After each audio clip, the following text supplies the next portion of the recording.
little off. We're almost there. But welcome back to the podcast, everybody. Sure. We got week one has come and gone, and there was some great there was some awesome games. There really was. There was a lot of good stuff, a lot of stuff to talk about. We got some, yeah. We got some headlines. I mean, some of the bigger headlines are I'm scared for the ACC is probably one of the top headlines. I'm scared for the ACC, and some teams are better than we thought they are, and some teams might be worse than we thought they are. But let's get right into this. What do you want to start with the big nightcap game, or do you want to start with the ACC? Because I think the ACC as a whole we have to do together. There's a lot that happened in that conference. Well, I can bounce around in the picks. I can bounce around in there. Okay, let's start. Let's start with the ACC. So I think it was Thursday that the week started with Virginia Tech yet again losing to Old Dominion again. Like we've seen this story before. And then we had the Carolinas. Granted, North Carolina, I can understand. Appalachian, ECU is still a pretty good team. But North Carolina and Appalachian State was a fireworks show. NC State was a missed extra point and botched field goal away from losing at ECU. Like, look, I respect the ACC for scheduling road games against non-Power 5 opponents. Like, most teams just let them come to their house and beat them up. But when you schedule them and then you consistently lose or get really close to losing, that's not good. That's not good. And obviously, Clemson looked okay. Their offense still looks really bad. Boston College lost at home to Rutgers. Wake Forest, Virginia, a lot of the other teams took care of their business. Pitt did end up winning at home against West Virginia in a very sloppy but very brutally fought game. As well as, we'll talk about that other game in a little bit here. I want to have a segment for that game, and I think you know which game I'm talking about. We'll have a segment a little bit later for that one. But what do you think of the ACC's performance this weekend? The ACC had quite the eventful weekend. You realize that two of the craziest games of Week One both involved ACC teams. Obviously, the two games that mostly everyone probably knows I'm referring to is first of all, let's talk about North Carolina and Appalachian State, where defense was literally optional. Nobody knew how to tackle. Well, forget tackling. We're just not even going to play defense. We're just going to see who can score the most points. Sorry, continue. I'll say this in a minute. That game, though, it really just seemed like nobody wanted to play any defense. I saw some. You guys know how I do college football. You obviously, or unless you don't, because obviously Stravinsky does. But what I love to do during college football is I'll have my big screen TV and I'll have a couple other screens going because I like to watch multiple games at once. Yes, I'm weird. That's just what I do. I do it. It's fun. But I have multiple screens always going because when one's on commercial, I just start watching the other one. But so I had North Carolina App State playing while I was watching the Wolverines and everybody else, and it's getting to like the 3:30 games. And I'm like, this game's still going, really? Well, is this thing gonna end? And of course, App State somehow got down the field, got another touchdown, and then just tried going for two and missed. But then UNC returns the kickoff, and then App State scores again. It's like, how? I think they did that on purpose. I think they let. Once they knew they weren't getting the pick, once they knew they weren't getting the onside kick, I think they're like, let UNC score. We'll come right down the field, score it again, and try a 2-point conversion. Hey. Also, the announcers for that game did not know what they were talking about. Oh, they were awful, yeah. He's like, oh, this game's over. It's a 2-possession game now. I'm like, it's an 8-point game. It's 8-point game. And then he goes, oh, well, theoretically, it's still a 1-possession game. No, it is a 1-possession game. If they get the 2-point conversion and they tie it, dude, it's not theoretically. It is. Either it is or it isn't. There is no in the middle. This is why I'm glad that the Big Ten is going to be exclusively on Fox, CBS soon, And NBC too. and NBC. Fox, CBS, and NBC, and not ESPN anymore. Yeah, but the ACC, and then there's of course the other just unbelievable game between Florida State and LSU. That was just insane in its own right. North Carolina Appalachian State was ridiculous, but that game was ridiculous in its own sense of fumbles and giving teams the ball and then blocked extra points to win the game. Unbelievable. Yet But again, exactly what I've been saying to LSU fans. Jake Daniels is insanely one-dimensional. Until that last drive. He did good on that last drive, but other than that, he was one-dimensional. He is not great at throwing the football, even with wide receiver talent. But again, it's also his first game with them, so it might be a little bit different. But definitely that LSU offense ended up looking one-dimensional just because of the inability to pass from Daniels. So. Well, I mean, everyone was high on the ACC coming into the year. Everyone said Clemson was going to be some powerhouse, and NC State was going to be good. So was Wake Forest. And, I mean, we watched Clemson. They looked terrible. And granted, that was with, and I really honestly, when I saw Cade Klubnik come in, obviously the hotshot freshman, he looked like 10 times better than DJ. I'm like, why is he not? It was the same case as Penn State and Drew Aller. We'll get to that game too, but it's the exact same case. Why is this guy not starting? I watched DJ. I'm like, yeah, he looks exactly like he did last year. He had some errant throws. He did not look great, and he can run. I mean, to me, he looks kind of like Joe Milton, just a little bit better. I mean, really. And, Joe Milton sucks. But you get the point. He's a Joe Milton style quarterback who just is playing a little bit better and is a bit more hyped than Joe Milton. But Cade Klubnik, he came in, and I'm seeing, guy can throw on the run, is hitting guys in stride, hits it on target, tight windows. It's like, yeah, this guy in just one drive just showed me every single, thing that you would want in a quarterback. And he's the backup. And then Penn State, and as I was talking about them earlier, you see Sean Clifford, who's a one-trick pony. He can't throw the ball to save his life. He can run, but he has no arm. And then when he got hurt, they bring in the big-time true freshman, and I mean big-time because the guy is enormous, 6'5", 242-pound QB. And that's a true freshman, mind you. Drew Aller comes in, and once again, he throws on the run. He shows mobility. He has a missile for an arm. I mean, that thing comes out 100 miles an hour out of that guy's arm. It's outstanding. And, he looked great. Now, Penn State dropped his balls, but, I mean, that's not his fault for his guys dropping it. But, I mean, he looked fantastic. And it's like, why is he not in? why is he not the starter? So, I look at the ACC, and really the only team that impressed me, the only two teams that impressed me were Miami, Florida, and Pitt. Yes, I know those are both of my fantasy teams for our little fantasy college football thing, but Miami and Pitt were the only two teams that entire day that impressed me. And I know Florida State won, but with how poorly LSU played, there's no reason they should have wiped them off the face of the earth. Wake Forest, well, I don't even remember who they played, but they were okay. They don't have Sam Hartman, so I'm not as high as I was on them earlier. NC State has no business being 1 point away from losing to ECU.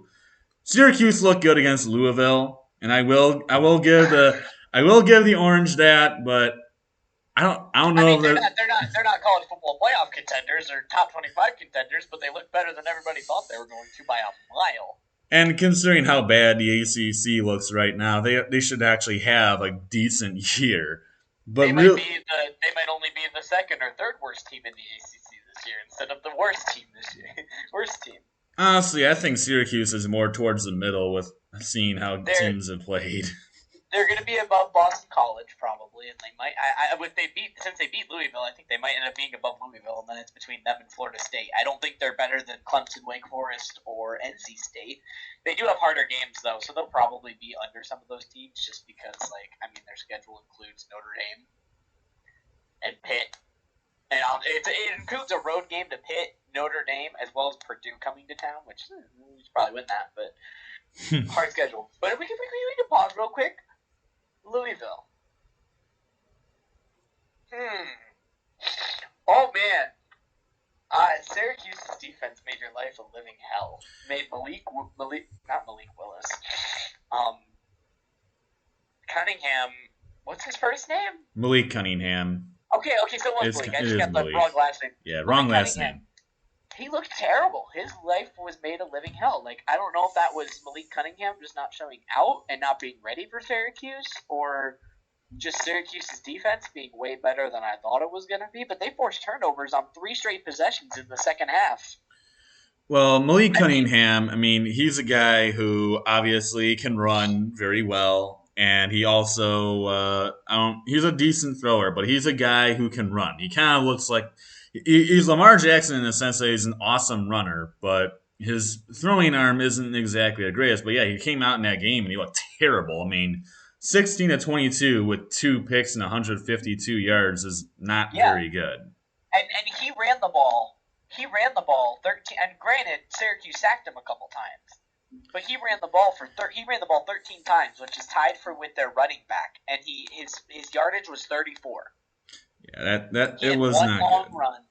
He had one long run, a big throw, and other than that, he had 2 interceptions and a fumble. Yeah, he was 2 fumbles. One of them was a turnover, but he got beat up. And Garrett Schrader.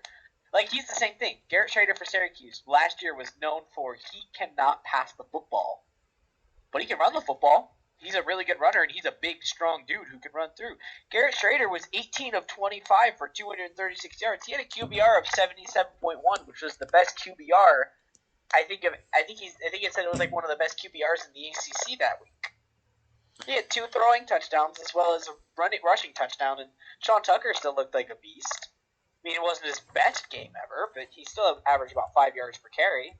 Like I said, Schrader had 18 of 25 passing is really good for him. So, definitely a much better team this year. But the hot seat's a little bit cooler for Dino Babers, but that hot seat for Scott Satterfield is now boiling. Yeah, it is not a good situation for Louisville after a very poor showing on the road against Syracuse. Here's what I'm saying. They beat Louisville. Scott Satterfield going to get fired, and they're going to beat Purdue, and then Jeff Brom is going to go back to Louisville. You heard it here first, boys. I'm just kidding. And let's move on. And with Malik Cunningham, his quarterback rating was 25.6, which is obviously not good. But it's still not as bad as some of the other quarterbacks that we've seen this week. Let's go to the Big Ten. Yeah, let's go in this. Let's segue to the Big Ten here. Let's start with a new scoring method. We have a new scoring method. It is called the Iowa touchdown. The Iowa touchdown does not involve getting into the end zone. It involves kicking a field goal and getting 2 safeties. Iowa won at home against an FCS team, South Dakota State, 7-3, by scoring a field goal and 2 safeties. Spencer Petras had a QBR of 1.1. I was talking to somebody on Instagram, and he said he was terrified that Spencer Petras was going to use his COVID year to stay another year. If you are scared of your quarterback trying to stay, that's not good. He was like, I might have just shout out to the guy on Instagram. He's like, if I have to spend my entire undergrad at Iowa watching Spencer Petras, it was not worth it. Thoughts on Iowa? Are we scared to go to Iowa now? Are we scared? I'm always scared to go to Iowa, but Iowa really, I think, is after seeing that, I think they're really a poor man's version of Clemson in a very big sense, as their offense is so anemic that it can muster absolutely nothing, as opposed to Clemson that can actually do something with DJ. I mean, obviously, that entire first half, Clemson was not good offensively, and then they finally picked it up in the second half. But with Iowa, this is a team that I mean they're normally okay offensively, but more of their teams are based on defense. But that is one of the worst offenses I have ever seen, and so I think for Iowa, they have to clean up that offensive end of the football. They need to get some movement, and whether that's going off of Spencer Petras and going to Alex Padilla, who against the Wolverines in the championship last year also looked terrible. So I don't know if that's going to really help them at all. Iowa But just for some reason cannot get like if I'm a good quarterback and Iowa offers me, I can get all the playing time I want. Honestly. But Iowa needs to figure out that offensive end of the football, especially as their Week 2 game is now again going to be at home, but it's against Iowa State. So if they want to beat their biggest rival, they got to figure out some way to move the ball offensively because Iowa State is not going to get shredded apart on offense and get abused by Iowa's defense. That's not going to happen. So Iowa State has got to figure out a way to be able to move that football against that Iowa State defense if it wants to win that game, of which they do, Exactly. obviously, because it's a rivalry game. But And now, yeah, exactly. And now we'll breeze through some of the not as important scores. Wisconsin obviously beats Illinois State 38-0. Nebraska played with its food with North Dakota for a little bit, but ended up pulling away in the end 38-17. Rutgers went on the road, like we mentioned, and beat Boston College, which is a huge win. Maryland beats Buffalo 31-10. Michigan obviously looks outstanding. Their defense looks really good against Colorado State, but again, it's Colorado State, so we'll see once we get to week 4 and 5. And then Michigan State played with Western Michigan pretty close for most of the game, but then obviously pulls away at the end 35-13. Now, the two other big games that I wanted to mention, obviously Illinois, Indiana was pretty fun. Illinois probably got robbed, but you know what? I picked Indiana, so I don't care. Illinois, I don't know how they threw that game away. I mean, obviously there was that touchdown that got overturned, which probably should have been a TD. But even with that, I mean, they dominated Indiana pretty much most of that game. They moved the ball as much as they wanted, and then they kept throwing it away and turning it over and giving it to Indiana, and they just ran away with it. And the same goes for really Western Michigan. I mean, they had multiple chances in Michigan State territory, and they fumbled it twice. And I think they turned it over another time. Oh no, wait, the other time they got a touchdown and it got overturned by a penalty, and they only got a field goal. That's 18. That's 18 points that you left on the field. You add 18 to that 13-point total, you had 31. And Michigan State add on like those last two touchdowns really later in the game. So, Western Michigan gets 31. That's a much different game. But, Exactly. And then the big game, obviously. Notre Dame looked actually a lot better against Ohio State. But what I did notice about Ohio State is they are a lot more physical on the line now, which impressed me. Even if they didn't look as impressive against them offensively, I think them in the trenches looked a lot better than I thought they were going to. So it's one of those games where, honestly, I feel like it's a good thing for Ohio State that they played close, because it's one of those games where you play close, you have to eke it out, and you show that you can win in a big close game like that. I feel like it's a good thing for them, especially because now Ryan Day has a crap ton of tape to show people. But I mean, obviously the better team won, but nothing really too much on that. But it was a good game. I didn't watch most of it because I was too busy dancing at Syracuse, absolutely annihilating Louisville, and Utah, Florida, but which we'll get to in a minute here. But when we go over the SEC in a minute. But what are your thoughts on that game?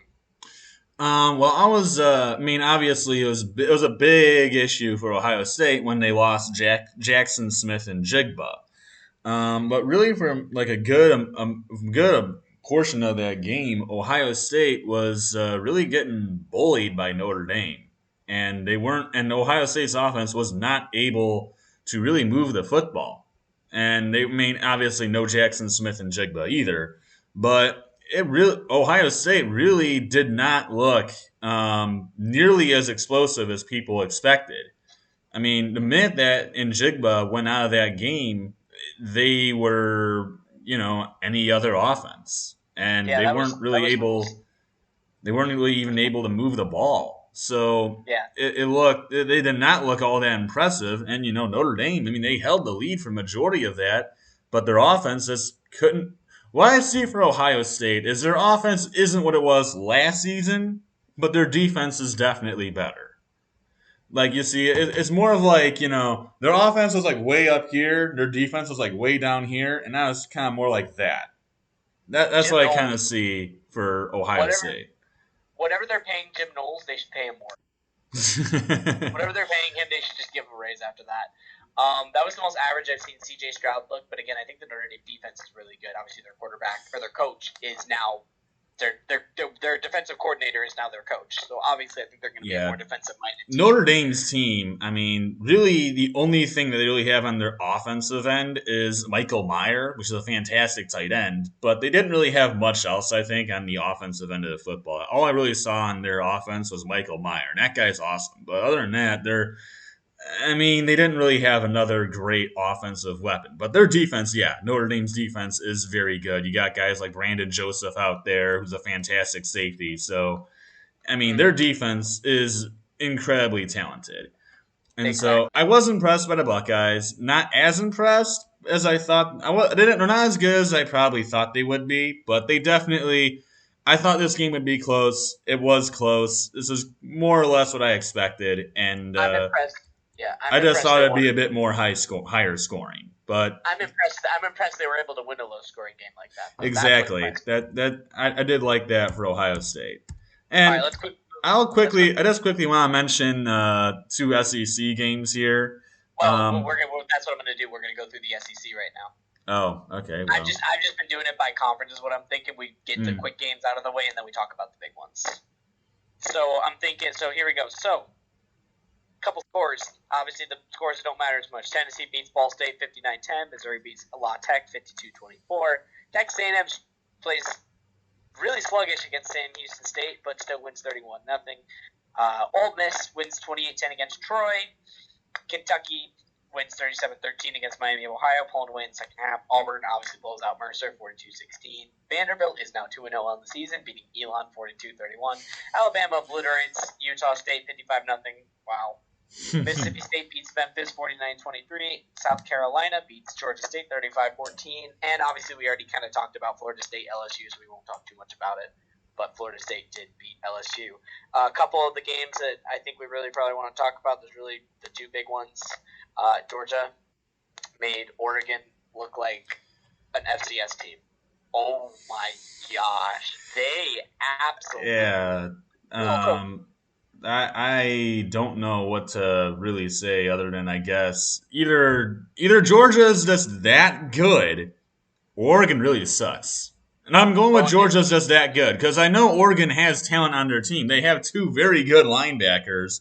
Bo Nix they is got their thrown around. quarterback. They have C.J. Verdell. Oregon's a solid team. I don't They know have about that one. Bo Pix is looking like he's in mid-season form already. Bo Pix, baby. he's still a decent he's still a decent QB, but for Oregon, this is a good team. They have solid players across the board. They got two NFL caliber linebackers on their defense. And their running back, CJ Verdell, that's a good running back. So, I mean, you look at the Oregon team, I mean, they're a solid squad. I didn't think they would necessarily beat Georgia. I didn't even think they would really be, I thought it would be at least a 2 or 3 score game. But 49, like you said, they made Oregon look like an FCS team. It looked like Georgia was playing Vanderbilt. I mean, it was embarrassing. The only reason the only reason Oregon got 3 points was because a penalty got them there. They didn't even move the ball that far. They got a pass interference and they got them in range and they kicked their field goal. And that was all the points they got all game. So Yeah. Georgia's team, I mean, they look outstanding. The defense still looks pretty much. I mean, it's going to be a little different, I think, than last season. It's not going to be as explosive or impenetrable. especially with Dan Lanning now going to Oregon. But their offense looks good. I mean, they still Yeah, have Brock Bowers at tight end, and they still have Stenson Bennett, the infamous mailman, as their quarterback. So, I mean, Georgia looks like they could maybe run the table again. exactly. And then, real quick note, Arkansas kind of took control early against Cincinnati and kind of never let it go, though it was close. It was 31-24. Very impressed by the Arkansas Razorbacks. I watched that game. I thought they would beat Cincinnati, be a close game. I actually was very close to my prediction. I had 34-24. It ended up being Nice. 31-24. So I was very close on that. But Arkansas, that's a good team. I mean, I was curious to see how Arkansas would gel with no Traylon Burks, and they look good. I mean, they looked like the same team they were last season, moving the ball well offensively. Jaden Hazelwood, and they had another transfer from, I think, Toledo or something. But Jaden Hazelwood transferred from Oklahoma. He looks good. I like Arkansas's team. Don't sleep on the Yeah. Razorbacks. That team's going to be really good. And then the biggest game, probably one of the most fun games to watch over the weekend, Utah going to the Swamp. I don't downgrade Utah too much for this because, I mean, you're one play away from winning the game on the road in hostile territory. I think both teams are pretty good, but Florida gets the late turnover in the end zone to eke out a win against number 7 Florida at home, 29-26. That was a fun game to watch. Yeah, Stravinsky knows this, but I'm not the biggest Utah guy. They're a decent team. Don't get me wrong. They're not bad, but I'm not a fan of Utah. They're decent, but I mean, Cam Rising's a good QB. I will say, after watching Utah in that game, they did impress me. That they were better than I expected. But man, Florida looks good. I'm telling you, It was back and forth. It was back and forth. The Gators are going to be lethal. And, specifically who I'm talking about I'm going with the offensive side of football, and I'm talking about Anthony Richardson and then the running back of Trevor Etienne, who happens to be Travis's younger brother, now Jacksonville Jaguar running back. But those two look good, especially Anthony Richardson. That guy is an NFL talent. He's got a huge arm. He can run like a deer. The guy is unbelievable. I mean, he torched that Utah offense or defense. He torched that Utah defense. He abused them game all day. All day he had his way. Outstanding game from Anthony Richardson. And that pump fake on the 2-point conversion was so pretty. I was like, what? Yeah. That was the prettiest. That was the best play in the game. That was so cool. And Trevor Etienne looks like an outstanding running back. He looks just like his older brother, which 100%. you saw what Travis Etienne looked like at Clemson. That's a really good running back. Exactly. All right, let's breeze through these last two conferences here because a lot of them aren't too notable. In the Pac-12, Arizona State beating Northern Arizona 40-3, which was hilarious because they did not score very much in the first half, and I was on campus playing volleyball, and they shoot fireworks every time they scored, and it was like a solid hour before they launched any fireworks. We're just sitting here like, they're not scoring a lot, but then they ended up beating them up in the second half. Colorado gets obliterated by TCU 38-13. That was bad. Yeah, UCLA starts how they always do, not caring about non-conference games and then pulling away. Obviously, we already touched on Georgia, Oregon, and Utah, Florida. Arizona impressed me. Jaden DeLora looked really good at San Diego State. I still don't think this is an amazing team, but to go on the road to San Diego State, who was a really good team last year, and honestly abuse them.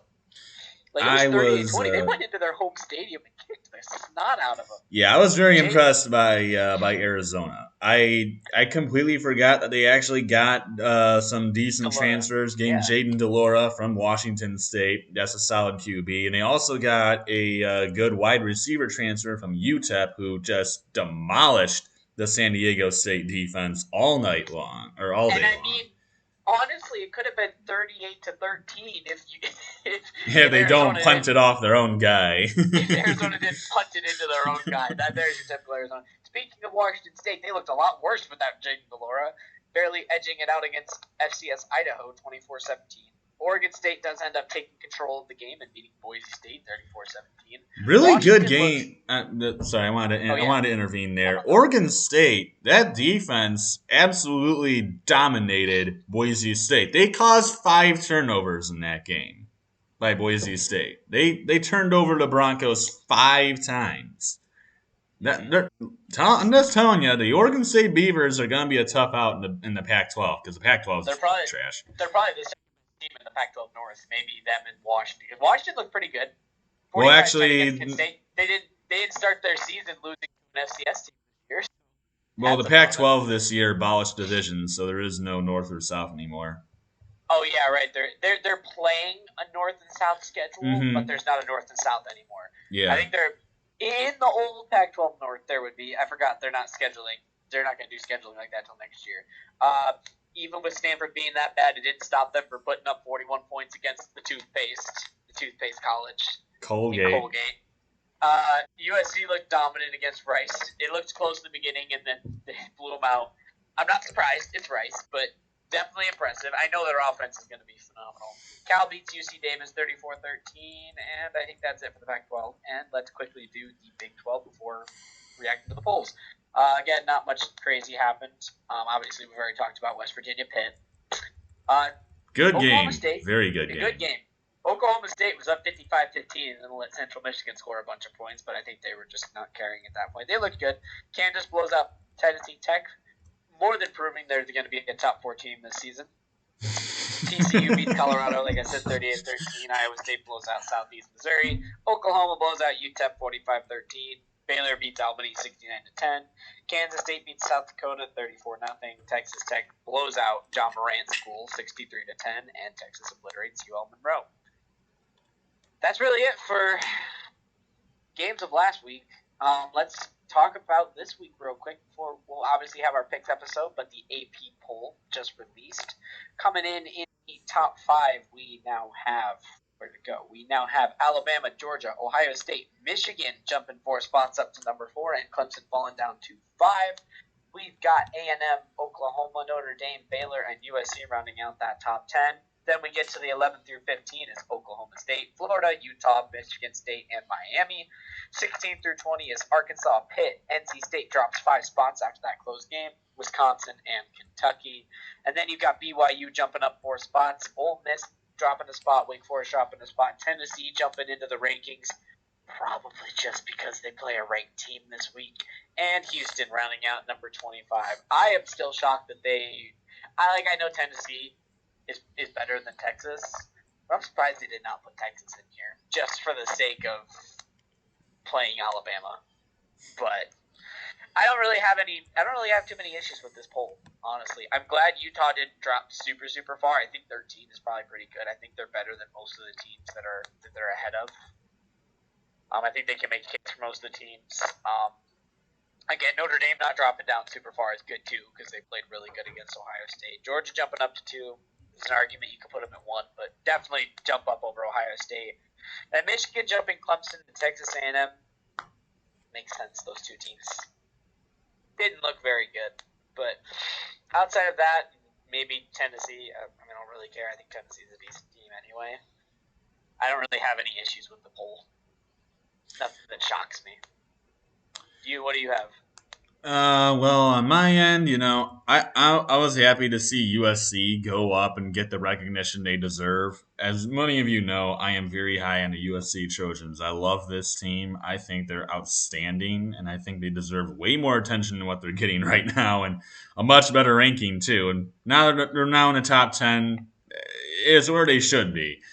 But I love that USC team. I'm not surprised that Notre Dame fell a little bit. Utah dropping some after the Florida win. The Gators going at 12 is really high, but I think they put them at 12 because I don't think they wanted to drop Utah more than like 13 or 14. I just don't think they wanted to drop Utah too much, so but obviously you have to put Florida over them. So I think they literally put Florida just 1 spot ahead of them.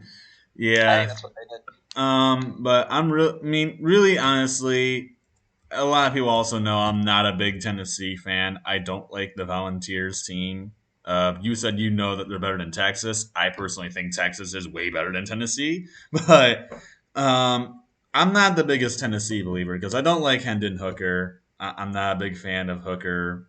His backup I don't really sucks. care for Mr. Hooker, but other than really Tennessee, it's 24th. So other than really Yeah, Tennessee, I don't really have any issues here. when it's 24th in week 2, doesn't matter Nothing. that much. Nobody cares. Exactly. 100%. But that's it for the week 1 review. Be looking out for week 2 college football picks, and NFL's back. So NFL, we yeah. are going to be having NFL week 1 picks as well. We're going to be recording both those videos right after this. But anyway, thank you all so much for watching. Hope you all have a great week and enjoy our first weekend of full NFL and college football week. Yes, We're going to have sir. full football. Oh, man, it's going to be good. All right, everybody have a good one. See ya. Peace.